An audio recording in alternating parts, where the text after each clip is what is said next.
बिस्मिल्लाहिर्रहमानिर्रहीम, अस्सलाम वालेकुम। वॉइस न्यूज़ के इलेक्शन हेडक्वार्टर में खुशामदीद। पाकिस्तान भर में इस वक्त इलेक्शन 2024 जो है उनके हवाले से आम आदमी अपना हक राय दही जो है इस्तेमाल कर रहा है। पाकिस्तान भर से मुख्तलिफ तरह की खबरें आ रही हैं। सबसे पहले तो पाकिस्तान भर में आज इंटरनेट सर्विस जो है वो मुअत्तल कर दी गई है। उस हवाले से काफ़ी परेशानी का सामना है और कहा यह जा रहा है कि वोटर्स को भी बड़ी तादाद में इस हवाले से मुश्किलात का सामना करना पड़ रहा है। तमाम सियासी जमातों ने इस हवाले से कंडेम किया है। पाकिस्तान पीपल्स पार्टी ने चीफ जस्टिस काजी फ़ायज़ ईसा को ख़त भी लिख दिया है। अमीर तरीक़े बैक पाकिस्तान हाफिज़ साद रिजवी ने वीडियो पैगाम जारी करते हुए इसका कंडेम किया। इसके अलावा सराजुल हक साहब ने भी इस हवाले से मीडिया से गुफ्तगू करते हुए कहा कि इंटरनेट सर्विस जो मुअत्तल की गई है ये धांधली नहीं बल्कि धांधला करने जा रहे हैं। इस हवाले से तहरीक इंसाफ ने भी शुकूक व शुबहात का इज़हार किया है।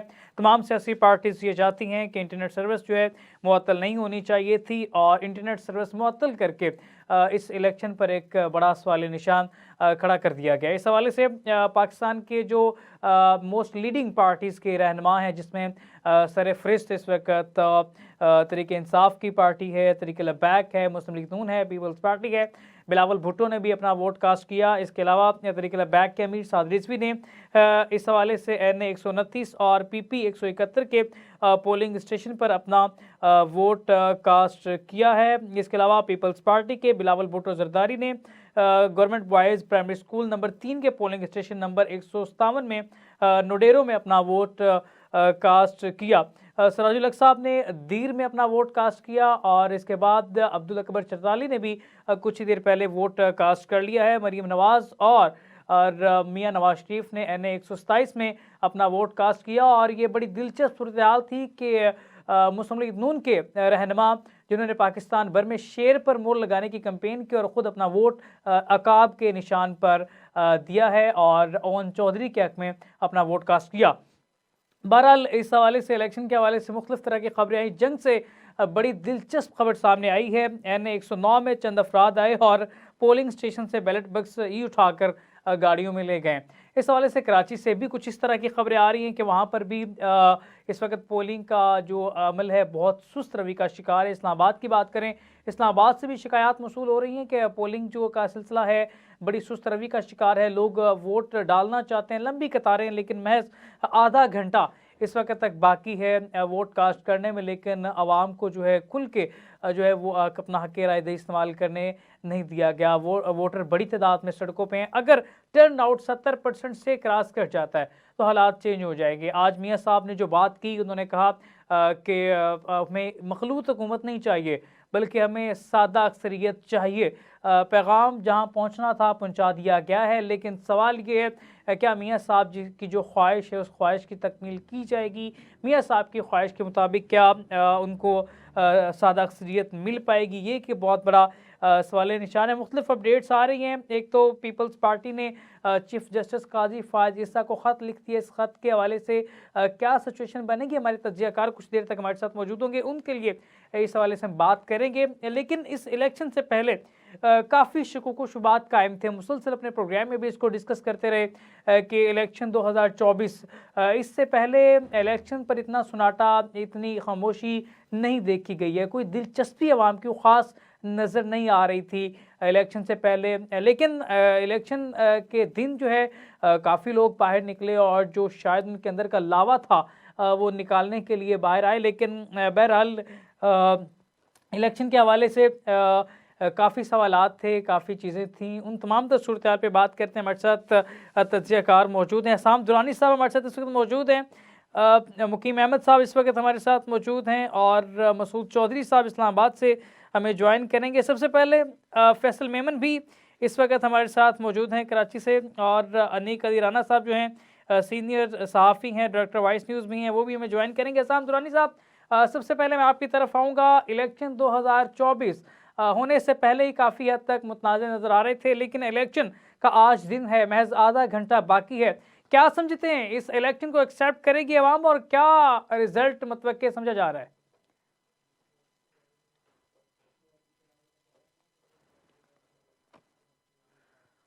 दुरानी साहब, आवाज़ सुन सकते हैं? मुकीम साहब, मैं आपकी तरफ आऊँगा। इलेक्शन 2024 को लेकर काफ़ी सवालात उठाए जा रहे थे। इलेक्शन का आज दिन है, महज आधा घंटा बाकी है। क्या रिजल्ट मतवक्के है? ग्राउंड पे क्या सिचुएशन है?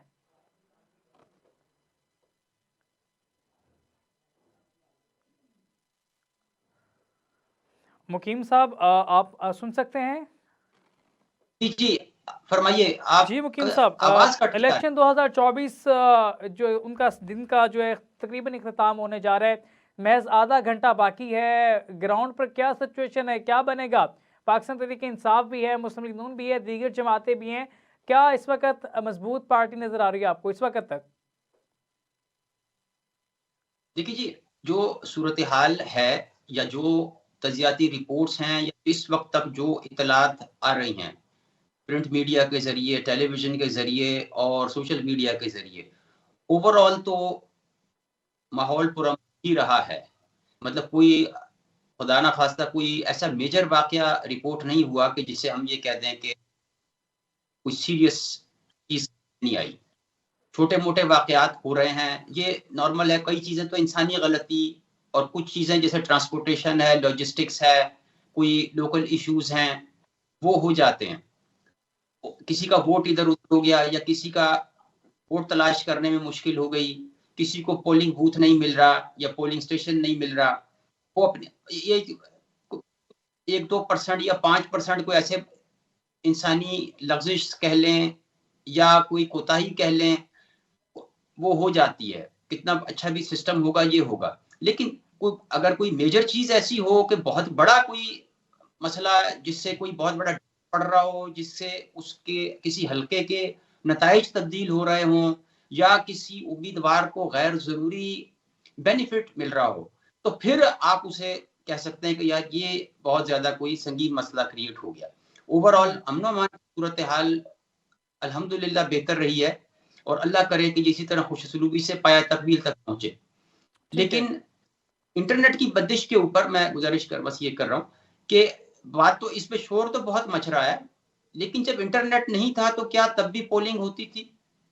अब सिर्फ वो 8300 पर आप वो जो वोटर की तस्दीक का अमल था, सिर्फ वो मुअत्तल हुआ है एक हिसाब से, जिन इलाकों में कहीं अगर इंटरनेट दस्तयाब नहीं है।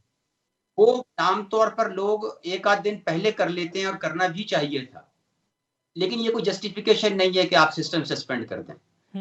तो ओवरऑल ये है कि अभी तक ये जो इंटरनेट की जो बंदिश है और दीगर जो लवाजमात हैं वो पूरा करना, वो सिक्योरिटी के इदारों का और इलेक्शन कमीशन की एक मुश्तरका काविश होनी चाहिए थी। यहाँ हमें कोऑर्डिनेशन नजर नहीं आ रही। चीफ इलेक्शन कमिश्नर साहब जो हैं वो तमाम मुद्दा जो है वो दीगर इदारों में डाल के वो फिर पतली गली से निकल गए हैं। इसी तरह इन्होंने पंजाब और केपी के इलेक्शंस कराने के जवाब में सुप्रीम कोर्ट में जो 5 इदारों ने अपनी अपनी वजूहात पेश की थी, उसमें यही कुछ ड्रामेबाजी थी कि हर इदारे ने दूसरे पे मलबा डाल दिया था या उन्होंने कहा था जी हमारे बस से बाहर है। ठीक है, वजारत खजाना ने कहा था कि ठीक है। मसूद चौधरी साहब, आप इस वक्त इस्लामाबाद में मौजूद हैं, तो जिस तरह से मुकीम साहब ने बात की कि कोई अभी तक नागयानी सूरत हाल जो है वो रिपोर्ट नहीं हुई है, तो इंटरनेट बंद है, मोबाइल सर्विस बंद है, तो रिपोर्ट कैसे हो सकती है? और दूसरा, पाकिस्तान तहरीक इंसाफ ने इस तरह की खबरें आ रही है कि इलेक्शन का जो वक्त है, पोलिंग का वक्त है, उसके बढ़ाने का मुतालबा किया। क्या तफसीलात हैं आपके पास? पोलिंग का जो वक्त है वो बढ़ाया नहीं जा रहा है, उसके ऊपर तय कर लिया गया है कि पोलिंग का वक्त जो है वो नहीं बढ़ाया जाएगा। दूसरी बात जो सबसे अहम है वो ये है कि नाखुशगवार वाकयात का जहां तक ताल्लुक है तो अक्सर पोलिंग स्टेशंस के ऊपर वोटर लिस्टें नहीं पहुंच सकी। फिर उसके अलावा पोलिंग अमला कुछ जगह के ऊपर गायब रहा। इस्लामाबाद रावलपिंडी के अंदर टर्नआउट जो है वो बहुत अच्छा हमें नजर आ रहा है, 50% अप्रोक्सीमेटली क्रॉस कर जाएगा और लोग जो हैं वो अपने वोट का हक रायदही का इस्तेमाल कर रहे हैं। जब इंटरनेट ओपन होगा, ऑन होगा, फिर हमें बहुत सी ऐसी शिकायत है जो सामने आनी शुरू होंगी। चीफ इलेक्शन कमिश्नर से जिस वक्त हमारे एक सहाफी भाई, इंतहाई सीनियर सहाफी हैं, उन्होंने सवाल किया कि अभी तक सिर्फ 55 शिकायत आपके मुताबिक आपके पास रजिस्टर हुई हैं, जबकि हमारे पास बहुत ज्यादा शिकायत हैं जो आती रही हैं और आ रही हैं। तो उनका आगे से कहना था कि इंटरनेट हमारे पास तो चल रहा है, जिस किसी ने भी शिकायत दर्ज करवानी है वो यहाँ पर आकर रजिस्टर करवा सकता है, हमारे सामने आकर शिकायत जो है वो अपनी दायर कर सकता है। तो ये तो सूरत हाल है कि सीरियसनेस की, और एक जो हुक्म है वो दिया जाता है एक जानिब से, जबकि इम्प्लीमेंटेशन है वो दूसरी तरफ से नजर नहीं आती है। ये इंतहाई अफसोसनाक अमूर है। लेकिन बहरहाल तमाम सीनियर सहाफी मेरे कोलीग्स इस वक्त मौजूद हैं आपके पैनल के ऊपर, वो भी इस बात से एग्री करेंगे कि एटलीस्ट आज इलेक्शन हो गया है, जमहूरी जो सिलसिला है, तसलसल है, वो आगे बढ़ गया है और वो आगे बढ़ रहा है। जी चलें, ठीक है। हसाम दुरानी साहब हमारे साथ मौजूद हैं। हसाम साहब, इलेक्शन 2024 काफ़ी मुतनाज़ थे, इससे पहले बड़ी बातें हो रही थी और शिकोको शुबात थे कि इलेक्शन होगा नहीं होगा, ये भी शशोपंज का शिकार रहे। तो आज इलेक्शन हो रहे हैं, महज आधा घंटा बाकी है, तो टर्न आउट क्या नज़र आ रहा है दुरानी साहब, और रिजल्ट किस तरह का तवक्को कर सकते हैं? उसामा, सबसे पहली बात तो ये है कि पाकिस्तान का कौन सा ऐसा इलेक्शन है जो कि मुतनाज़ा नहीं हुआ। अगर जब से पाकिस्तान बना है उस दिन से लेके आज के दिन तक अगर हम देखते हैं जितने भी इलेक्शन हुए 1971 से लेके, जो सबसे पाकिस्तान के जो कहते हैं कि सबसे ज्यादा कंट्रोवर्शियल जो इलेक्शन था 1971 का, जिसमें जो टर्न आउट था दैट वाज मोर देन 60% या ऑलमोस्ट 60% था। वहां से लेके अगर आज के दिन तक अगर मैं बात करता हूँ तो कौन सा इलेक्शन था जो कि कंट्रोवर्शियल नहीं हुआ, पहली बात। दूसरी बात ये थी कि जैसे अभी आप बात कर रहे हैं और यहाँ पे मुकीम साहब ने भी बात की है, अपना मसूद चौधरी साहब ने भी बात की है इंटरनेट की बंदिश के ऊपर। तो सर देखिए, बात यह है कि जो भी पार्टी, जो पॉलिटिकल पार्टी है, जब वो अपने ग्रास रूट लेवल से लेके अपने हाई राइज जो उनके जो टॉप मैनेजमेंट है या टॉप लीडरशिप है, वहां तक अगर उसकी कोई तंजीम साजी होगी या उनका प्रॉपर एक सिस्टम होगा तो डेफिनेटली उसको इस किस्म की प्रॉब्लम नहीं होगी। देखिए 2018 के इलेक्शन के अंदर भी हमने यही चीजों को देखा था। आरटीएस को बैठा दिया गया था, या जो दूसरा आप और मैं जो है आम कंज्यूमर जो है उनके लिए इंटरनेट की बंदिश हो चुकी थी, मोबाइल सर्विसेज बंद हो चुकी थी। उससे पहले 2013 के इलेक्शन अगर हम देखते तो मोबाइल सर्विसेज बंद हो चुकी थी। तो यार अभी आज हम 2024 के अंदर बैठे हुए और आज अभी भी हम यही रोना रो रहे हैं कि यार हमें जो है ना वो टेलीफोन बंद हो गया, हमारा इंटरनेट बंद। भाई अगर इंटरनेट बंद हो गया, मुकीम साहब इंग्लैंड से बैठे हुए हैं, फैसल साहब जो कराची से बैठे हुए हैं, मसूद भाई जो है वो अपना इस्लामाबाद से बैठे हुए, मैं लाहौर से बैठा हुआ हूँ, आप अपना वॉइस न्यूज के हेड ऑफिस में बैठे हुए। अगर भाई इंटरनेट नहीं चल रहा तो हम कैसे बैठे बातें कर रहे। और दूसरी बात ये होती है कि जब अगर आपने काम करना है, अगर आपने तंजीम को अपनी बनाना है, पॉलिटिकल पार्टी को अपने लेके चलना होता है, तो डेफिनेटली आप पहले इस किस्म के हर किस्म के जो प्रोज एंड कॉन्स जो होते हैं उनके ऊपर आप प्रैक्टिस करते हैं। अगर आप ये बात कर रहे हैं तो क्या नून लीग वाले हैं उनको प्रॉब्लम नहीं हो रही पंजाब के अंदर या सिंध के अंदर या बलूचिस्तान के अंदर या केपीके के अंदर या गिलगित बल्तिस्तान के अंदर कि जी वो इंटरनेट बंद हो गया, सिग्नल नहीं आ रहे, तो हम जो है हमारा राब्ता नहीं हो रहा तो हमारे साथ प्रॉब्लम हो जाएगा। क्या तहरीक लबैक वालों को प्रॉब्लम नहीं हो रहा? क्या जो है मरकजी मुस्लिम लीग वालों को प्रॉब्लम नहीं हो रहा? क्या जमात इस्लामी वालों को प्रॉब्लम नहीं हो रहा? सिर्फ प्रॉब्लम सिर्फ इस वक्त दो जमातों को हो रहा है। एक ऐसी जमात को हो रहा है, उनका सबसे बड़ा प्रॉब्लम ये है, वो ये कहती है कि हम तो जी है ही सिर्फ सोशल मीडिया की जमात, ठीक है। और दूसरी एक जमात है जो कि नई नई सोशल मीडिया के अंदर एंटर हो रही है। मैं बिलावल भुट्टो जरदारी साहब की बात कर रहा हूँ, और बिलावल भुट्टो जरदारी साहब का जो है वो जायज है, उनका कहना जायज है। उन्होंने बहुत मेहनत की है अपना सोशल मीडिया के ऊपर, और अगर आज के दिन के ऊपर अगर उनकी वो तवक्कुआत पूरी नहीं हो रही तो डेफिनेटली वो उस पर गुस्सा करेंगे। लेकिन पीटीआई को अगर आप देखते हैं तो 2013 के इलेक्शन से लेके आज के दिन तक 2024 के इलेक्शन तक अगर आप उनको सारी चीजों निकाल लेते हैं तो अभी तक वो मेंटली तौर पे इतने स्ट्रॉन्ग नहीं हुए कि वो सोशल मीडिया से बाहर निकल के ग्राउंड रियलिटी के ऊपर आए। आप मुझे ये बताएं, जैसे अभी लास्ट आपका जो डस्का का इलेक्शन हुआ था जहां पे धुंध की वजह से जो थे वो अपना पीटीआई वहां से हार गई थी, और वहां पे जो लोग वहां से वोट लेके अपना जो वोटिंग के वोटों के जो थैले थे वो लेके भागे थे और पकड़े गए थे, और उसके बाद कह रहे थे कि उनका धुंध है, ये है वो है। तो वहां पे वो क्यों हारी थी? हालांकि धांधली की और फिरदौस आशिक कवान जो कि उस वक्त पीटीआई के अंदर बड़ी बबांग दोहल खातून थी और बड़ा धड़ल्ले वाली खातून थी, उन्होंने कहा था कि ये हमारा हक है, हमने ये करना है, ठीक है। डार साहब ने भी कहा था कि हमारा हक है, हमने करना है, लेकिन वो नहीं कर पाए थे। रीजन क्या थी? आपकी स्ट्रक्चर मौजूद नहीं था वहां पे। अभी भी अगर इस वक्त जो पार्टी ये कहती है कि उसके पास टेलीफोन की सहूलत मैसर नहीं है, उसके पास जो है वो इंटरनेट की सहूलत मैसर नहीं, मेरा ख्याल है वो अभी बच्चे हैं, बचकाना उनका जहन है। देखिए जो कंपेन की जो साइंस होती है वो इंटायरली डिफरेंट होती है, कंपेन की साइंस इंटायरली डिफरेंट होती है, इलेक्शन डे की जो साइंस होती है वो इंटायरली डिफरेंट होती है। अगर आप इलेक्शन डे के ऊपर भी अगर कंपेन वाली साइंस को अगर हम इंप्लीमेंट करने की कोशिश करेंगे तो ऑटोमेटिकली आप तो फ्लॉप हो जाएंगे।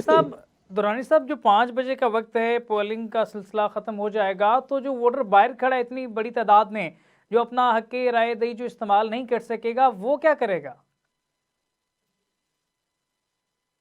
आप बताऊं, जैसे अभी आपने टर्न आउट की मुझसे बात पूछी थी, तो मैं उसको इस चीज के अंदर ऐड कर दूं कि पाकिस्तान के इलेक्शन कमीशन ऑफ पाकिस्तान जो है उसने आज तक, जितना जैसे मैं 1971 की बात करता हूँ वहां से लेके अगर मैं नीचे तक आता हूँ आज के डेट तक, उसने कभी भी जो है इस तरह का सिस्टम डिजाइन ही नहीं किया कि पाकिस्तान के अंदर जो है वो 100% जो है वो टर्न आउट आ सके।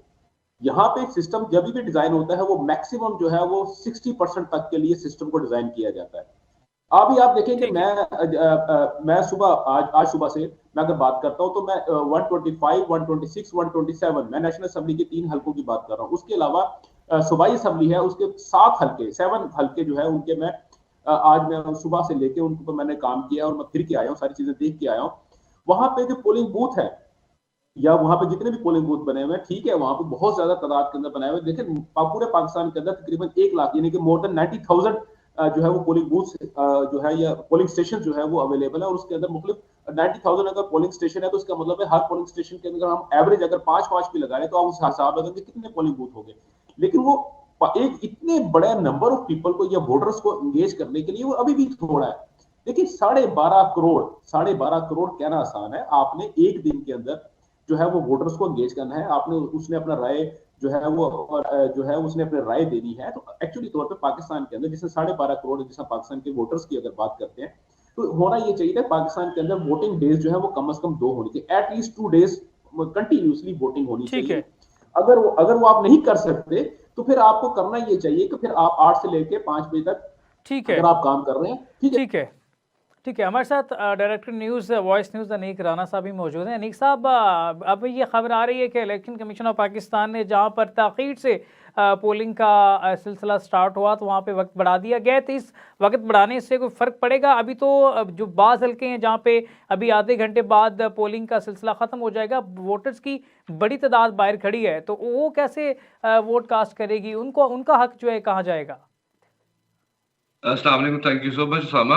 पहली तो बात यह कि इसके आपके जो सवाल है इसके 2 मुख्तलिफ पहलू हैं। एक वो जो कि एक आम वोटर है, जो कि इंडिविजुअल है जिसने वोट कास्ट करना है, और दूसरा एक जो सियासी जमात का एक डाई हार्ड कारकुन है या वो लोग जो सियासी जमात से बहुत हार्डकोर वाबस्तगी रखते हैं और वो पूरी तहरीक एक पूरी एक्टिविटी जनरेट करते हैं कि जनाब अपने वोटर्स को लाया जाए।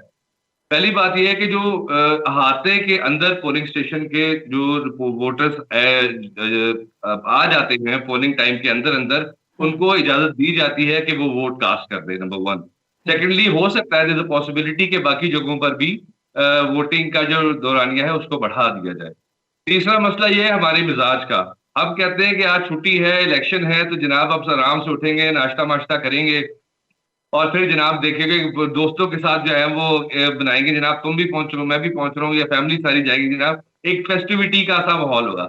अब इसमें अगर थोड़ा सा डिले कर दें पहुंचने में पोलिंग स्टेशन पे तो बिल्कुल इसमें इस जो नाहली है इससे ये हो सकता है कि आप वोट कास्ट करने से महरूम हो जाए। दूसरी बात जो है जो सेलुलर सिस्टम है, सेलुलर नेटवर्क की बंदिश है, इंटरनेट के हवाले से जो मसाइल लोगों को पेश आ रहे हैं, ये हकीकतन जो फिर बात जो सियासी जमातें हैं उनको प्रॉब्लम आएगी जिन्होंने बैकग्राउंड वर्क नहीं किया हुआ, क्योंकि जो इलेक्शन डायनामिक्स है उसमें पूरी इलेक्शन से पहले, इलेक्शन वाले पोलिंग डे से पहले की डायनामिक्स इज टोटली डिफरेंट। अगर आपने बहुत अच्छे जलसे किए हैं, बहुत अच्छी कैंपेन की है और बहुत आपने अच्छी रैलीज निकाली है, लेकिन अगर आपने पोलिंग डे को प्लान नहीं किया गया तो आप फेल करेंगे। तो वो जमातें जिन्होंने पोलिंग डे को प्लान नहीं किया हुआ था, यकीनन उनके लिए आज बहुत मुश्किलात होंगी और ये उनको करनी पड़ेगी। लेकिन मेरा पर्सपेक्टिव एक और भी है, वो ये है कि जब पीटीए या रियासती इदारे या हुकूमती जिम्मेदारान ये ऐलान जारी करते हैं कि जनाब बंदिश नहीं होगी, या ये कहते हैं ना कि अभी फैसला ही हुआ, तो एक क्वेश्चन मार्क होता है यार मे भी करें ना करें, हो सकता है बंद हो जाए। But when you give a statement, एक डिसीजन देते हैं कि जी नहीं किए जा रहे और फिर आप अगले दिन करते हैं, तो that's taken in bad taste. ऐसे लगता है कि चीट किया गया, एक आम इंसान को भी और फ्रीडम ऑफ इंफॉर्मेशन का हक भी एक सवाल जारी निशान बात खड़ा है। हो जाता है। हाँ जी, और देखिए आज मैं पूरा लाहौर फिरा हूँ और यकीन जानिए कहीं पर भी मोबाइल डाटा नहीं चल रहा था। घरों में, ऑफिस में वाईफाई चल रहे हैं, लाहौर की बात करूं स्पेसिफिकली में। कई जगहों पे एसएमएस जा रहे थे डिले के साथ, बट कॉलिंग और मोबाइल डाटा, यानी कि आजकल के दौर में अगर देखा जाए तो सबसे इंपॉर्टेंट जो medium of information is that is internet, via internet, social media, digital लेकिन अनीक मीडिया। साहब, जेस्चर तो ये जाता है कि एक मखसूस जमात को दबाने के लिए किया गया, लेकिन ये नुकसान तो तमाम जमातों को होगा अगर इंटरनेट की सर्विस मुअत्तल की गई है। देखिए इस जवाब के ऊपर, इस सवाल के ऊपर मैं ये कहना चाहूंगा कि हमें ये समझना पड़ेगा कि बानी पीटीआई जो है उन्होंने एक अरसा एक क्लेम किया है कि मैंने एक बड़ी मुनज़्ज़म, बड़ी टीम, बड़े टाइगर्स, बड़ी फोर्स तैयार की है। और हर आने वाले इलेक्शन में, वो 2008 का हो, 2013 का हो, हमने ये देखा इवन 2018 में भी कि वो पोलिंग डे पर हमेशा नाकाम हुए हैं। और अनफॉर्चुनेटली जो स्ट्रक्चर एक होता है, एक हायरार्की होती है किसी भी सियासी जमात में, उनकी जेल में जाने के बाद वो टोटल जो फैब्रिक था, वो जो पूरी हायरार्की थी, वो जो टियर होते हैं किसी सियासी जमात के, वो टोटल तबाह बर्बाद हो चुके हैं। तो सबसे ज्यादा उनको शिकवा उनका बनता है अगर वो एक पूरी इलेक्शन कैंपेन में एक कोर कमेटी की मीटिंग की तस्वीर भी नहीं दिखा सकते हैं, तो वाकई उनके लिए आज का शिकवा जो है वो जायज है। ठीक है, ठीक है, हमें यहाँ पे छोटी सी ब्रेक पे जाना है। ब्रेक के बाद हम दोबारा आते हैं और इसी तरह से जो इलेक्शन की ताज़ा तरीन सूरत हाल है, कराची की सूरत हाल पर खासकर बात की जाएगी। कराची के अंदर इस वक्त क्या सूरत हाल है। लेते हैं छोटी सी ब्रेक और ब्रेक के बाद दोबारा जरूरत है।